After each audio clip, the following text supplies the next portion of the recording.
My fiance's hobby includes hoarding jars. Now, I'm not really sure what to do with these, but I've been thinking pretty hard and I want to keep my cake and eat it too. So this is a video on how to keep your yeast cake. Perhaps first I should make the beer though.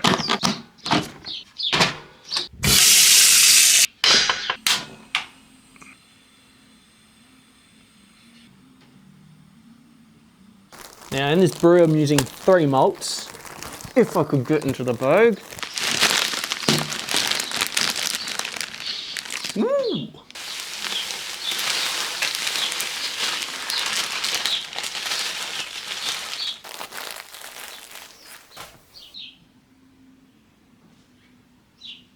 So I am using 3 malted barleys. I'm using pale malt, gladiator malt and toffee malt. That's the main one I wanted to use. I wanted that nice kind of coppery colour to come out in my beer. Somehow I've managed to turn off my microphone, so I'll just add in sound effects instead. Oh.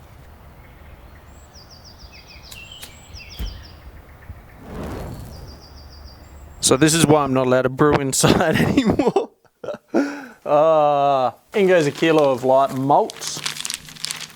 Stir it up a little bit. Ooh, sticky. This is a very, very milky looking brew. The hops that I'm using are Pride of Ringwood and East Kent Goldings. 25 grams of Pride of Ringwood is going to go in at the start of the boil. 25 more grams in at the half an hour mark. It kind of makes me mad. You know what I've realized now? That it's too late. But I could have put in the cheesecloth instead. Now I'm going to have to strain out all the hot pellets. Kind of mad inside.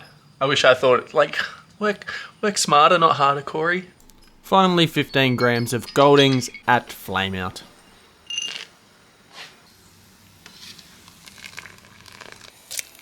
So I've managed to get it to 1.04. Hopefully that makes the overall ABV of this about 4%, I think. Hopefully. We'll see how we go. Because I was completely embarrassed to show how I was gonna pour this into the vat. I did it off camera. But I've got 17 litres. All the ice in there instantly melted. I'm gonna wait for that to cool down to 20 degrees. I might have to add more ice in. I'm gonna add more ice in. Because I'm attempting to make an English ale, I've gone with a British style ale yeast, so that should give me some of those nice fruity esters. But let's chuck it in and see how it goes.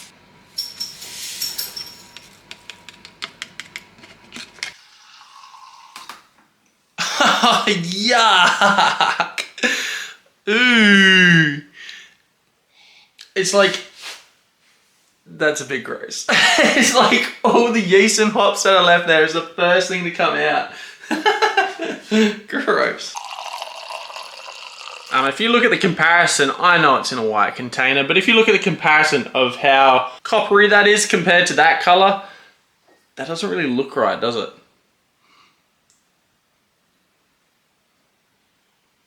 I may have not made a good batch of beer here.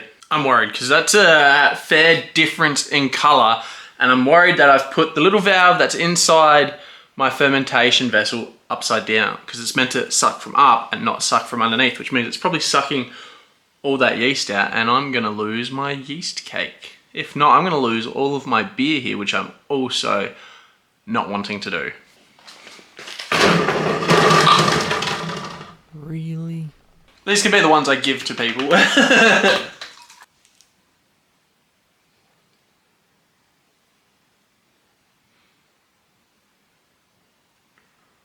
don't think this is fermented correctly, at least. 1.018. Have a look.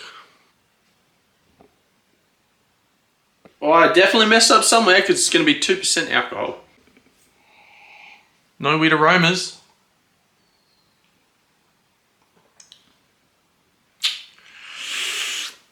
I should have strained the hops a bit better. I know what my mistake is. Kind of bummed. Kind of bummed because this is not very good. You know, when I thought to myself, I'm going to make 20 litres of beer, I didn't ideally say to myself, maybe I shouldn't. Because look how much I'll just give it away. I'll just give it away. Good thinking, 99. Now, to rescue that yeast, you want to get yourself some distilled water. Now, lucky for me, my shop did not have any distilled water. So I got demineralized water. And I'm going to turn it into distilled water. How do you do that, you ask? Very easy. Just boil it. So demineralized water just means it's got no minerals in it. To make it distilled water, you just boil it because you want to kill any germs that may be in the water itself. And that will stop it from potentially infecting your yeast culture. While you're waiting for your distilled water to cool down, at least if you're in my situation, if you don't have to wait, get yourself carboy and sterilize the shit out of it. Anything you can lay on the side. There's a reason for this, I'll come back to it. So sitting down the bottom here is your cake. This is what we're gonna try and harvest. Now you wanna remove what beer you can that's still left at the top. We should be left the cake at the bottom. I think that's what you meant to do. Poured in some distilled water. This smells like apricots. And you just want to mix around your cake. And just break it all up kind of thing. So there's your cake down the hall. What was your cake? So we're going to do my favourite part of pouring it into something else. With a funnel. Which I always fail spectacularly at.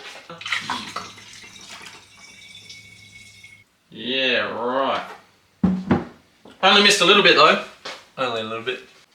So this is the reason you want a tip like this. I don't know, just let it sit on its side for so long, like half an hour, and it's all gonna settle down the bottom.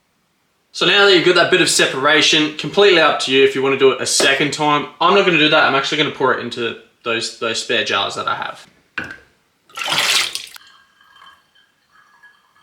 Chuck them in the fridge, give them a few days, see how they go, and that sediment should separate a lot more. Within a day or two, sitting in your fridge should be something that looks kind of like this. Now, this yeast, I did not salvage properly. I was a bit lazy. I should have done a secondary wash, but see how there's kind of a separation layer between what would have been the spent hop pellets. That would still have the spent hop pellets in it. That is usable yeast, but you also have to feed it. This is a lot of effort for something that costs like $5. If you want something that looks usable, it should look a bit more like that. So there's all your yeast culture down the bottom there. But other than that, the real question is, did my beer taste any good?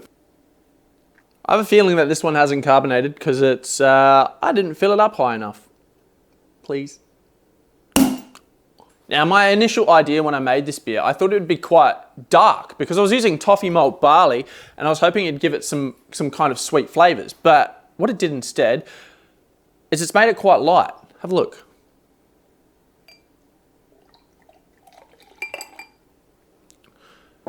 And its clarity is pretty good as well. So I've pretty much made a pale ale. I've fermented it with an ale yeast at about 16 degrees because it's getting cold here in Tassie.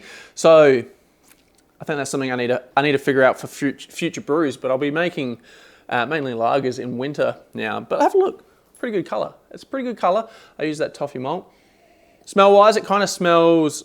I need to figure out if it's my carbonation drops that are having this effect because it gives it quite a. Well, it smells like the sugar drops, and I think the sugar drops are giving my beers this kind of flavor. Now, where I think I failed with this beer was how I actually implemented the hops into the beer.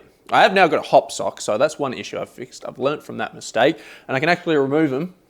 But it's quite bitter, but it's given it like a earthy taste. So it kind of tastes a little bit like dirt. So when brewing this beer, I did make a few mistakes. So first one being is I don't think I mashed correctly.